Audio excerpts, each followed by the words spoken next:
கர்த்தருக்கு ஸ்தோத்திரம். இந்த நாள் தேன்துளி நிகழ்ச்சியிலே உங்களை நான் மீண்டும் சந்திப்பதில் அதிக மகிழ்ச்சி அடைகிறேன்.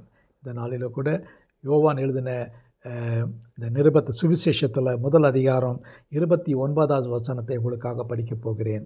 இந்த இயேசு கிறிஸ்து இந்த உலகத்துக்குள்ளே வந்து உங்களுக்கும் எனக்குமாக ஒரு ஆட்டுக்குட்டியாக அடிக்கப்பட போகிறார், ஜீவ பலியாக செலுத்தப்பட போகிறார் என்பதை முன்கூட்டியே யோவான் ஸ்நானகன் மிக தெளிவாக சொல்லுகிறார்.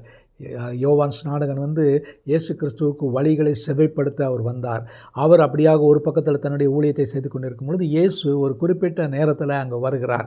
அவர் வந்த உடனே அந்த வசனம் சொல்லுகிறது, மறுநாளிலே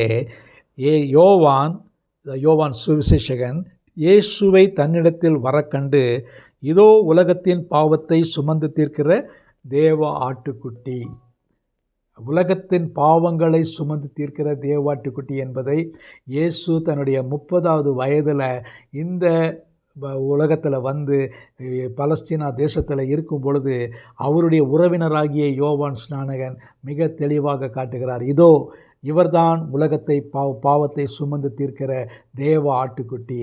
ஒரு ஆடு பலி செலுத்தப்பட வேண்டும். பழைய ஏற்பாட்டில் பல இடங்களில் பார்க்கிறோம். ஆபிரகாமை தேவன் அழைக்கிறார். ஆபிரகாமை அழைத்து உன்னுடைய மகனை எனக்கு பலியாக கொடு என்று கேட்கிறார். அப்பொழுது ஆபிரகாம் ஒன்றும் செய்யாதபடிக்கு அவன் கீழ்ப்படிந்து அவருடைய குமாரனாகிய ஈசாக்கை பலி கொடுக்க போகிறான். அப்படிதான் பலி ஆரம்பிக்கப்படுகிறது. அந்த பலியை பார்க்கும் பொழுது தேவன் பலியை விரும்புகிறார் என்று ஒரு பக்கத்தில் பார்க்கிறோம். ஆனால் நொறுங்குண்ட இருதயம்தான் மிக முக்கியமானது. இந்த இடத்துல உங்களுக்கும் எனக்குமாக ஒரு நொறுங்குண்ட இருதயம் உடையவராக இயேசு கிறிஸ்து நம்முடைய உங்களுடைய பாவங்களை சுமந்து தீர்ப்பதற்காக இந்த உலகத்தில் ஒரு தேவ ஆட்டுக்குட்டியாக வந்தார். அவர் தேவனுக்கு அவர் என்ன பண்ணார்? தேவனுடைய குமாரனாக இருந்தார், தேவ சாயலாக இருந்தார், தேவனுடைய மகனாகவே இந்த உலகத்தில் வாழ்ந்தார். 3 வருடங்கள் அவருடைய ஊழியத்தை செய்தார், நிறைவேற்றினார். ஆனால் நேரம் என்று காலம் ஒன்று வந்தது. அந்த நேரத்தில் இயேசு உலகத்தின் பாவங்களுக்காக, நம்ம நினைக்கிறோம் இஸ்ரவேல் மக்களுடைய பாவங்களுக்காக தான் அவர் மரித்தார் என்று. இல்லை, அந்த நாட்களில் பழைய ஏற்பாட்டில் உள்ளதான் எல்லா மக்களுக்காகவும் இன்று வாழ்ந்து கொண்டிருக்கிற உலக மீட்பர் அவர். உலகத்தினுடைய எல்லா பாவங்களுக்காக அவர் ஒருவர் தான் மரித்தார் என்று பார்க்கிறோம். ஆகவே அவர் உலகத்தின் பாவங்களை சுமந்து தீர்க்கிறவர். பாருங்கள், அது எவ்வளோ அழகாக ஒரு ப்ரொஃபஸி மாதிரி வருகிறது. அவர் இயேசு இன்னும் அடிக்கப்படவில்லை, சிலுவைக்கு செல்லவில்லை, அவர் ஊழியத்தை கூட ஆரம்பிக்கப்படவில்லை. அப்போதுதான் வருகிறார். அவரை பார்த்த உடனேயே யோவான் மிக தெளிவாக சொல்கிறார், இதோ வர்றாருங்க, இவர் தாங்க இந்த உலகத்தினுடைய பாவத்தை சுமந்து தீர்க்கிறவர், சுமந்து கடந்து போகிறவர் அல்ல.